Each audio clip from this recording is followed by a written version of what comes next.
Jeshi la Polisi Tanzania lingependa kuwajulisha kuwa hadi mchana huu wa tarehe 9 mwezi wa 12 2025 hali ya usalama wa nchi ni shwari. Vyombo vya ulinzi na usalama vinaendelea kuimarisha usalama nchini sambamba na kulinda maisha ya watu na mali zao.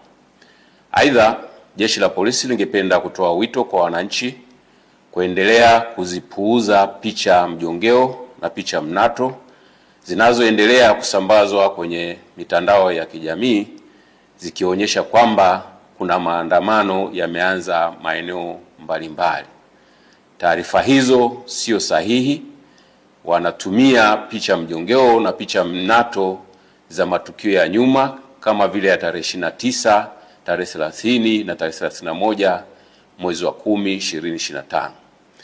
Sambamba na hilo, wenye nia ovu wanaendelea kutumia picha mjongeo za matukio ya nyuma. Kwa mfano, kuna tukio la Juni 2025 ambalo kabila la Wamasai walikuwa wanafanya sherehe zao za jando katika msitu wa Tanapa, lakini imesambazwa kwenye mitandao ya kijamii ikionyesha kwamba Wamasai wameanza kudai haki zao huko jijini Arusha. Tunaendelea kuwahimiza Watanzania kuendelea kuzipuuza picha za aina hiyo kwa sababu zina lengo la kuwahadaa kwamba kuna maandamano yanafanyika.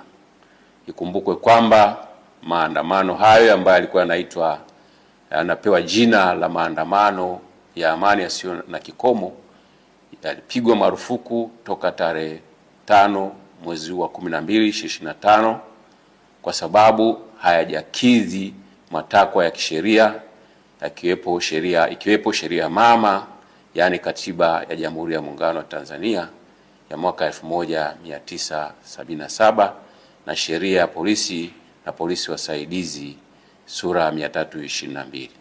Aidha, tunatoa wito kwa wananchi waendelee kufuata sheria kwa ajili ya usalama wetu sote.